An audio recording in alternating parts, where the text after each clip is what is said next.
me again, and I'm the author of, I may not know what I'm talking about, but I'm going to say it anyway.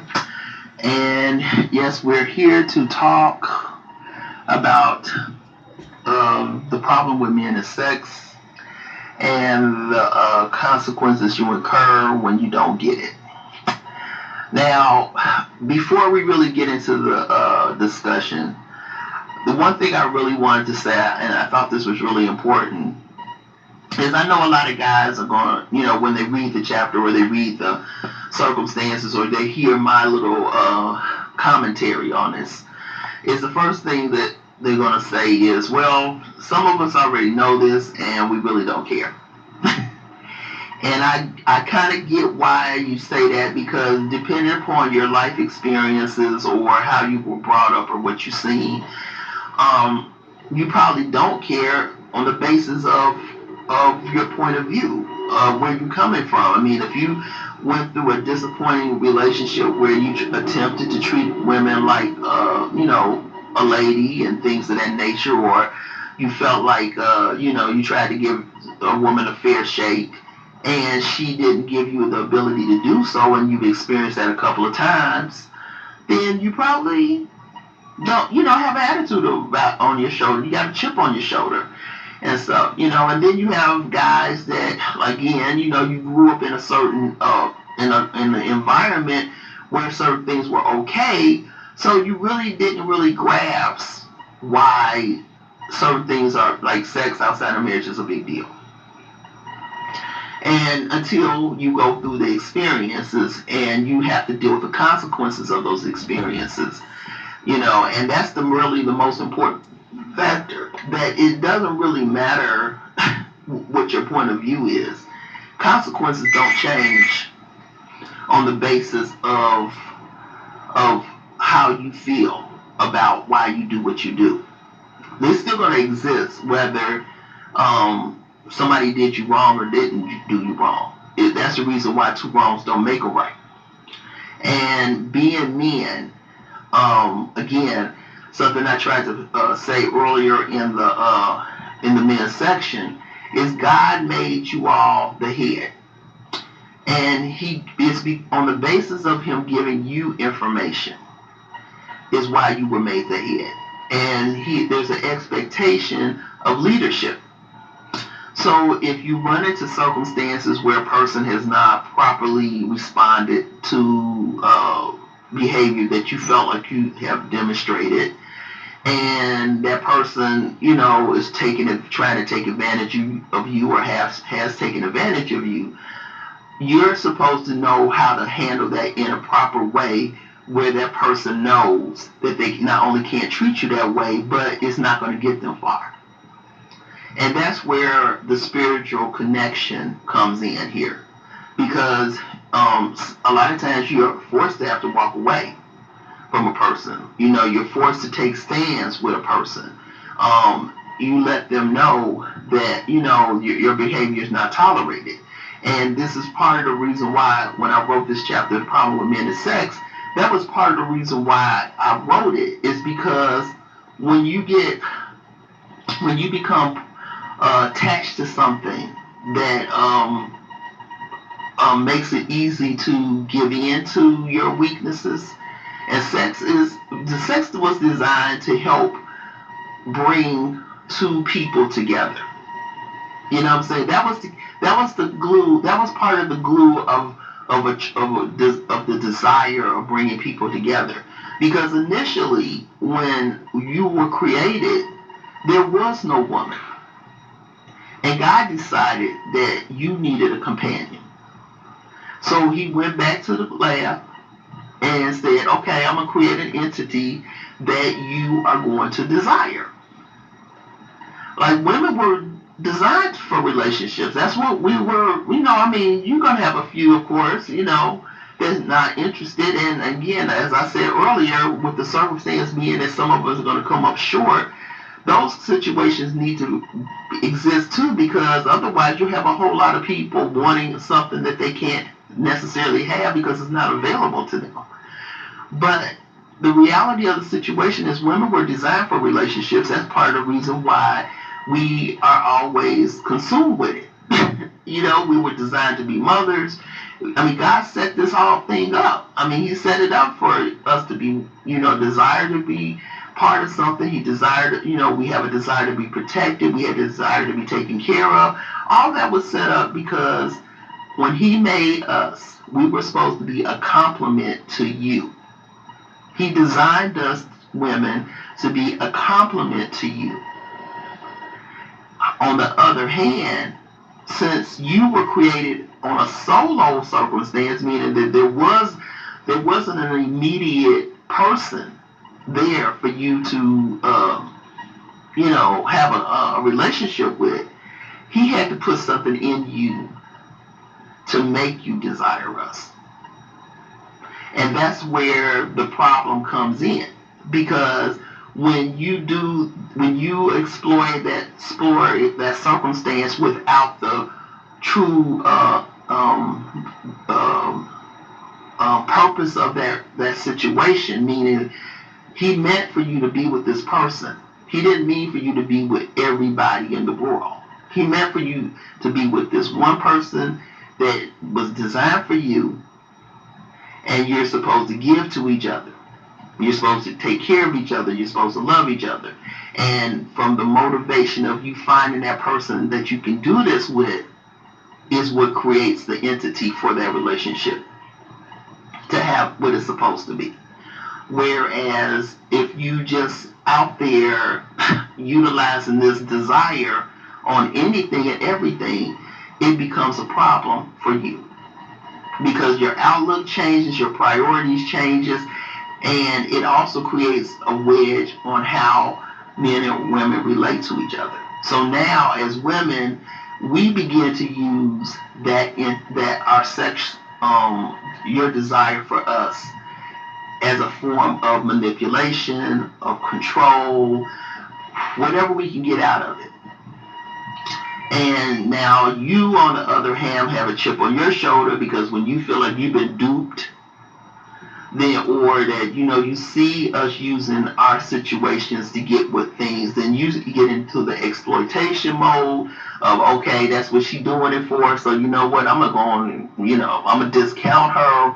And and as one person, as I'm quoting a lyric, he said, I'm gonna try to find me the truest type. You know what I'm saying? Because the other situation didn't come off as true as I believed it to be. And in saying all of this, what I'm trying to get at, this is how the vicious cycle of foolishness goes on and continues on. Because again, everybody's using this desire in the wrong way. And so that's part of my reasoning for wanting to, that I felt like this was a really important discussion. Why, I wanted to, give this little introduction before I even got into the chapter itself, because I wanted you to understand that I get where a lot of guys would say they're fully aware of certain things. But what I want you to understand is that once you get past the anger or pain or even misunderstanding what you're not getting why you should behave a certain way, when that cloud clears up, you now have to live with the consequences of your actions. And you also have to deal with what the even if you haven't really got it yet, the consequences you would incur immediately, and how it could affect your life. So as much as you may say, I already know this, or I have a ability of understanding this, you still have to understand that when you find yourself wanting to forget about your past escapades or sescapades, as I like to call it, sometimes they don't go away. When you want to present a picture of you being a certain kind of way, so as far as like your children, you're trying to represent based on the position you're in, those situations don't necessarily go away. And or even the trust factor, when you do find the person that you really want to spend the rest of your life with, that overhead that exists because people don't know how to process it. Now, I will say this, and this is part of the reason why I keep going back into the concept of dating and courtships and things, why I keep emphasizing that there is no discussion in the Bible about it, and that this is a man-made entity that really is not very old. Really, I mean, I can give you when dating, the concept of dating started and everything, and it's not that old. And for me, part of the reason why I keep emphasizing this is because I see it being part of the problem. I see that I always tell my daughter, when things go wrong in people's relationship, I say the first thing I say is sometimes people just do too much before they're in a true committed relationship, which is marriage. You're basing your actions on the hope that something is going to come out of it, whatever it is you're trying to achieve. And when those end results don't occur, then you have bitterness. And you bring that situation to the next relationship and to the next. It affects your whole outlook. And that's the part of the problem that I have with dating, is that you have all these different experiences, and instead of you being able to say, well, it just didn't work out, let me start from scratch and move on to the next situation. I mean, of course you are supposed to learn something from about yourself and what's important to you and stuff like that. I get that part, but sometimes we take that whole experience to the next relationship and we base our actions on what did or did not happen in the previous ones. And the problem with that is that when you are spending time with people without a secure entity such as marriage, you're taking a chance. And when you're taking a chance, you have to eat that when it doesn't work out. It's like when you bet on the lottery, you're not guaranteed that you're going to win, but you invested anyway. You could have used that money for something else, but you chose to use it for this. You could have saved it up for something that was a little bit more secure, but you chose to invest in this, a temporary circumstance that didn't guarantee you that you was going to win. So you have to look at dating and courtships the same way. That if you're going to choose that as a way of getting to know someone, that's the chance you take. And that's across the board for men and women. So if you're out there doing stuff that you're doing more than you should or have to do for a situation, and it's not a guaranteed circumstance, you haven't made no vows with this person, you haven't signed no papers with this person, you haven't done anything, you are taking a chance. So there is no reason for bringing bitterness to the next situation. You have to let it go. You have to learn something from it. Possibly learn that maybe your point of view on the people you choose might be wrong. Your outlooks about things might be wrong, and you need to address it. That's the reason why you clean the junk up before you really start getting involved with people in the first place.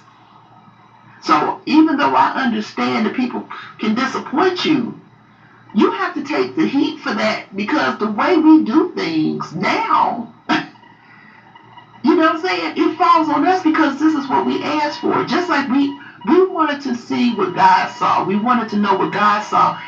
So once we found out, we realized we couldn't handle it.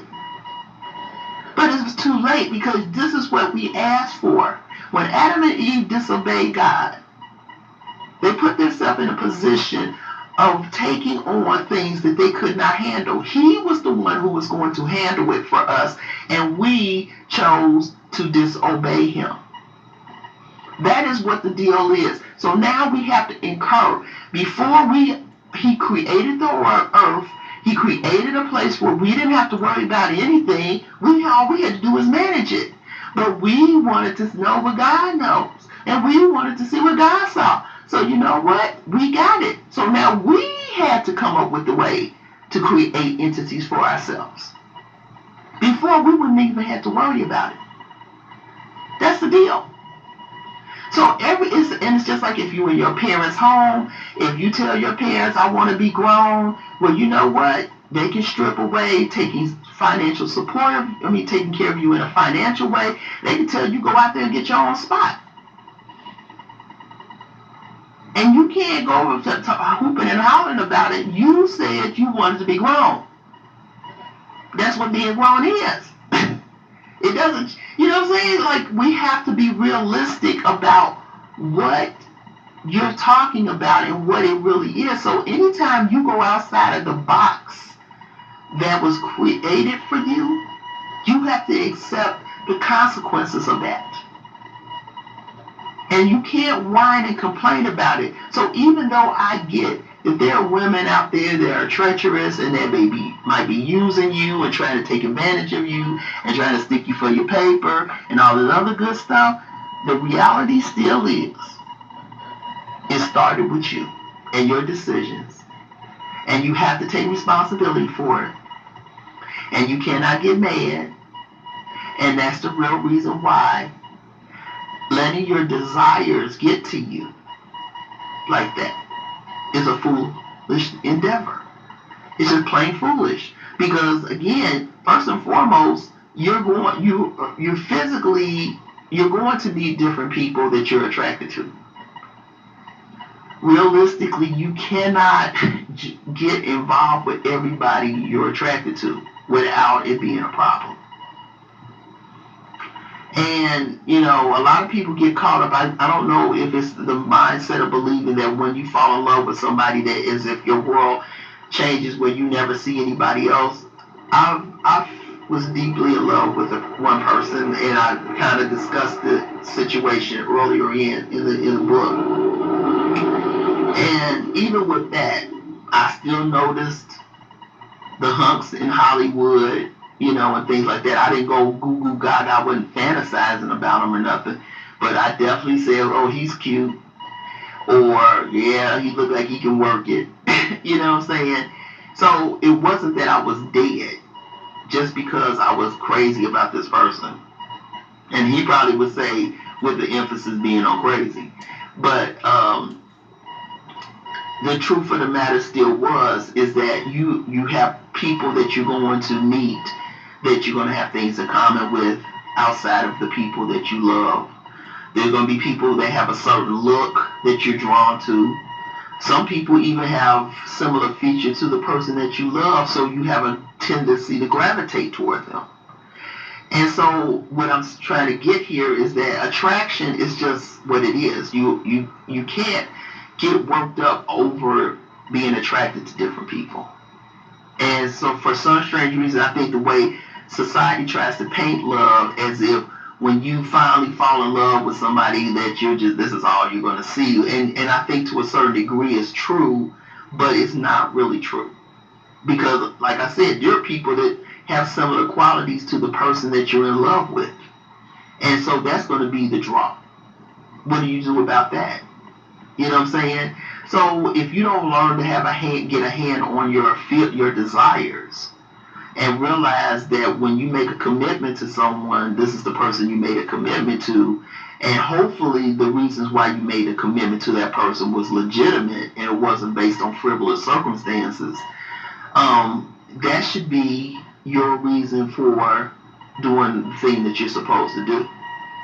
And hopefully that person that you're involved with respects that entity and returns the favor.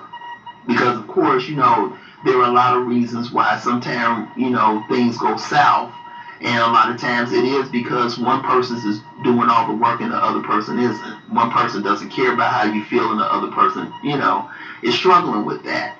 And those are things that, can also create entities. But honest communication and taking stands, to me, is the only way you can get past it. Because if a person knows that something is important to you and they don't seem to care, the choice is going to have to be made here. Realistically, unless, as they say, in some way, I like to say, somebody sees the other person's point of view, then they're going to, quote unquote, there's going to be conflict. And how do you deal with that conflict? And we all know that when you have feelings that are not being addressed, it can bubble up into something else.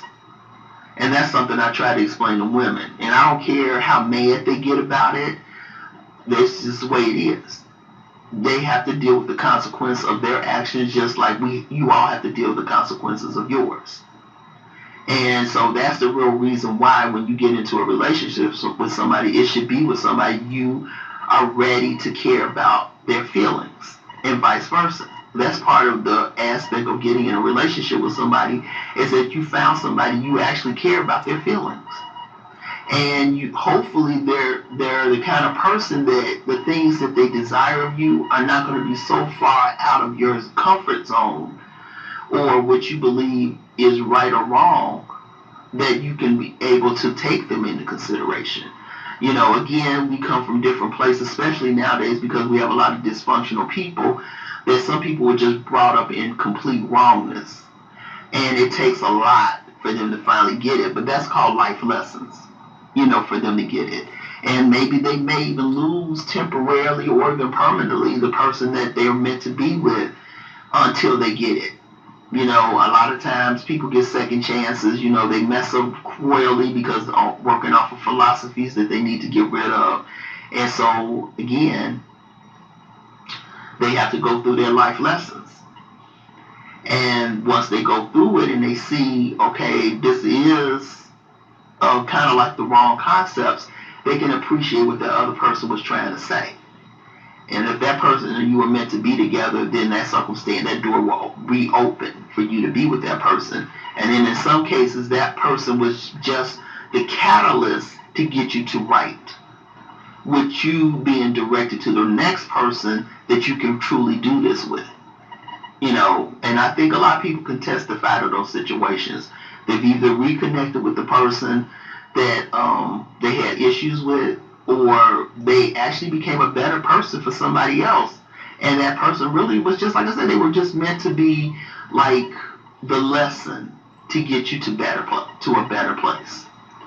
So, I needed to have that discuss or say these things because, again, I know a lot of guys might feel like I'm trying to attack them, and I'm truly not. I really want you all to be on the right page. First of all, like I said, you are the leaders of our homes. You're the leaders in our communities.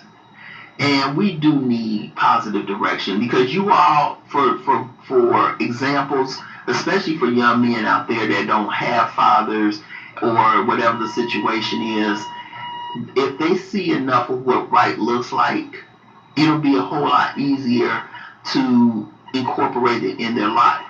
If they don't get to see what right looks like, then we're just further creating negative entities that's going to recycle itself over and over again. And so that's the real reason why you want to be the kind of person that represents properly. And so whether you are in the home or not in the home, people see what you are. I mean, like I said, I listen to a lot of hip hop, and I'm very sympathetic on both ends. First I'm a woman, but I'm also seeing things because I have brothers and people in my life that I love dearly, and I would never want to see them being taken advantage of. So if some woman was exploiting my brother, I'd be real pissed off at her. I wouldn't have no love for her, but I also understand sometimes why women do what they do because, again, once you get to a place of understanding that the only thing I can get him to listen to me is through my legs opening up for him, then that woman, that's survival. She's just doing what she got to do.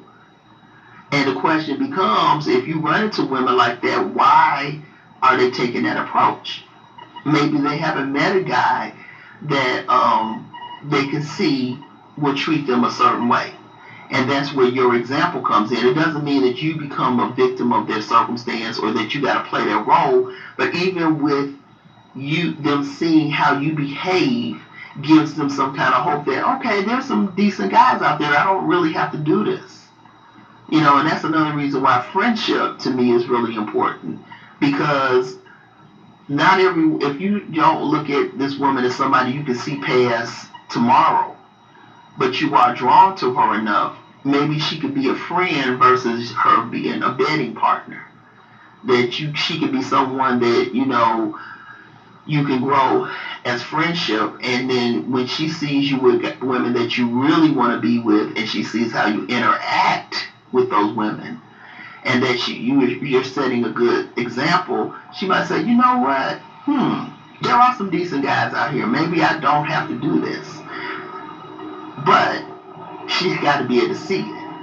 And that doesn't mean that you have to be involved with her. So you don't have to play this savior role where you take on this attitude where I'm gonna show you what a good man looks like, and then you realize that she ain't enough to keep you interested, and then that creates again the entity of her being bitter or feel like she's duped, or you might get duped because you got caught. Because again, when you're intimate like that, it creates feelings, it creates circumstances, and even men can fall prey to that as well. Women are more likely to fall prey to it, but men can fall prey to it. So those are the reasons, again, what you understand, that sex was meant to build or help build that relationship, to nurture a relationship. When you get that and you understand that, then you understand that you can't use that entity just with anybody, because you're creating a circumstance where emotions can build up. And not only is not about emotions, it's also about sex was also made to create life. So children come out of this. And what happens with these children, especially when you're not interested in that relationship? So now you brought children into the world in a dysfunctional way, and they got to deal with things. And again, either you got to explain the situation and hope that they learn from your mistakes, or you may end up abandoning them altogether and creating an entity where this kid is bitter, and they go out in the world angry about what's gone down. So that's why you have to take these things seriously and not look at it as just, I just want to jack off, you know. So when again, I'm getting ready to move on to the full chapters. Again, this is kind of a longer chapter. This one and the black men issue are the longest chapters in the book. So I'm gonna be breaking this up, and so I'm signing off for right now, and then we'll get into the chapter itself. But I just wanted to have that initial commentary to say that I get it. I know that a lot of guys will feel that they don't care about how a woman feels and stuff like that, because that's why they out there hoeing anyway. And I understand some of the reasons behind you feeling that way. But like I said, that does not stop consequences just because you feel you got shaft, or you got slighted. It doesn't change the consequences. Two wrongs do not make a right. So it doesn't matter if that girl was horrible to you. It doesn't matter if your first love disappointed you. It doesn't matter if you feel women are using you for what you have or what they can get out of you. None of that matters. You still gonna have to answer to what you did, and you still gonna have to deal with it, regardless of whether that woman was right or wrong. So you need to think about that, and hopefully that's what some of the points that I'm bringing out or discussing through this chapter will enlighten you a little bit more and say maybe I should take a step back and not just think that this is a good idea. And maybe I should really, this is another reason why it's important that I always say about bringing God into your choices. When you don't spend a lot of time wasting time with people that are not good for you, you don't have to deal with those experiences. Now, again, for people who'll say, "Well, I'm not into the spiritual thing. I'm not into that." All I can give you again is common sense. And on there, I also give you is possibly friendship, where you take your time to get to know people. And maybe that little gut instinct will still speak to you and say this person is somebody you should deal with. But that's all you got, because you don't have anything to lean on. But the people who are supposed to be believers, you can have a conversation with God. And because you're the man and you're supposed to be a representative of what God would want to be demonstrated more so than even women. I think he would give you your voice. He'll give you the conversation that you need to hear if you're open to listening to him and you let go of your insecurities and all those other things that drive you in your choices. So until next time, this is Tara Ratney, author of May Not Know What I'm Talking About, and again, we'll be getting into that chapter. And yes, I have a lot to say. So bye.